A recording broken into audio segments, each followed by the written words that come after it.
Санаа Мики Монжан өнөөдрөөс эхлээд төвшлийг хийгээд шантрахчихгүйхан шиг явъя гэж бодож байна. За тэгэхээр өнөөдөр юуны талаар ярих вэ гэвэл батганы талаар ярина.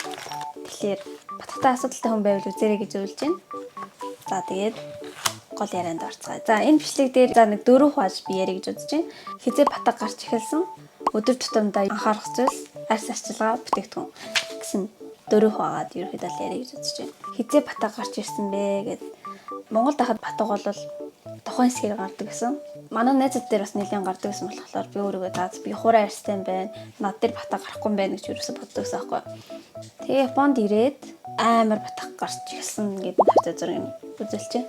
Тэгэл айгүйх батга гараад юу ч хэрэгсэн ерөөсөө ингэ зүгээр болохгүй. Тэгэл стресстэй л халин дарахаар л айгүй хэцүү.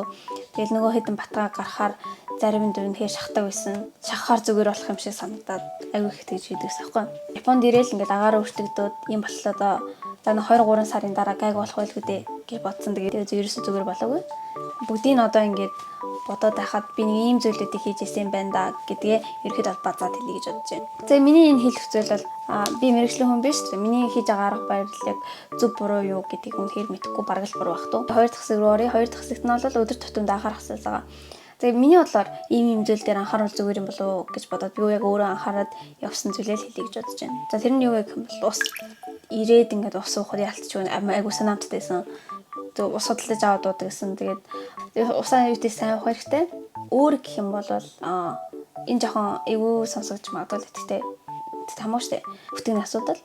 Тэр нь өөрийгөө айгуу анхаарах хэрэгтэй. Тэгээд өдөрт нэг гаргаж гин үү? Ядаж 2 өдөрт нэг гаргаж гин үү гэдгийг айгуу өөрөө анхаарах хэрэгтэй юм билэ. Тэг хэрвээ гарахгүй тэгэж би сайн гаргадгүй маа ч юм уу те. Нэг тийм байх юм бол өөр дээр анхаараа тэгээд дутганы асуудлыг шийдэн гутал бас батг багсаад ирд юм билэ.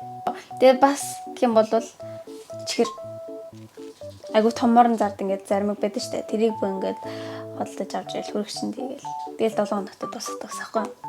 Чихэр итгэхлээр угаасаа айгуу их гардаг батг. Тэгээд аль болох чихрээс татгалзах хэрэгтэй гэж бодож байна. Ерөнхийдөө хамгийн том 3 анхаарах зүйл гэж би бодож байна. Урт нь болохоор арьс арчилгаа. Тэгээд би бол янз бүрийн бүтээгдэхүүн ашиглаж үзсэн. Японд бас арьсны эмнэлэгт явж үзсэн. Ерөөсөө эм уугаад тэгэл тэр нөө төрхтэй эмнүүдийн төрхийд ерөөсөө сайн болохгүй байсан. За ингэж явж байхад нэг бүтээгдэхүүн айгүйх надад тусалсан. Тэр нь юу вэ гэвэл би Amazon-оос худалдаж авсан. Банан. За энэ хавцаа тавьчих заяа. За энэ бүтээгдэхүүн би энэ бүтээгдэхүүнээс бараг 4-5-ыг авч ашигласан.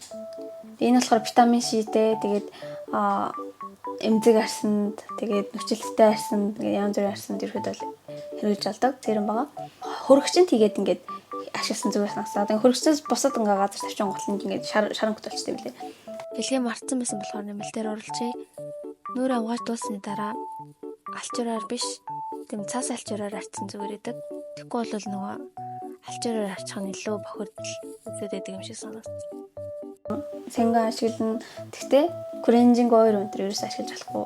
Ягаад гэх юм бол ингээд нийл батг гараад ингээд амар өвчтэй байгаа даа улам л ингээд өрөөд ах юм бол нөгөө тэр тусмаа ингээд гардаг юм шиг сансан. Тийм болохоор хөөсөө ингээд амар их хөөсрүүлж байгаа л тэгэл ингээд хаштайхан шиг угаагаал.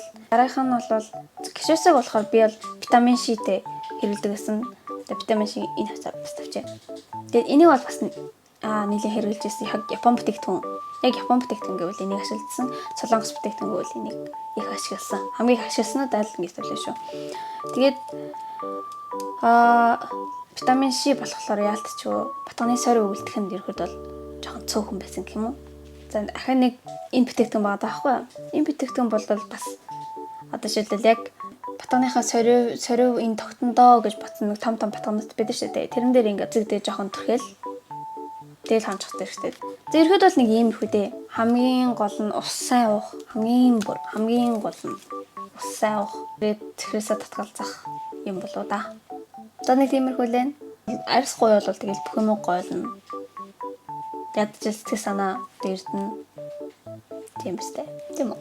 Тэгэхээр арьс арилгай санал болгох бас бүтээгдэхүүнүүд байвал бас энэ хавцаа тавьчих.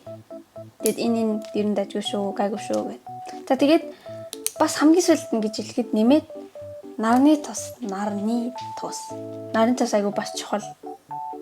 Тийм болохоор дараагийн бас энэ арьс ашиглагын тал дээр би нарны тосны талаар ярих гэж бодож байна. Ерөнхийдөө бол Японд яг иймэрхүү тоснууд бол зүгээрээ гэдэг ч юм уу. Тэгээ яг тиймэрхүү бичлэг хий гэж бодож байгаа болохоор дагаарай. Subscribe. Тэгээ дараагийн бичлэг дээр нарны тос болон нарнаас яаж хамгаалах уу? Ер нь юу ашигладаг уу? Нарны тос ер нь аль нь зүгээр юм бэ гэдэг тал дээр ярих гэж бодож байна. За тэгээ дараагийн бичлэг дээр уулзъя.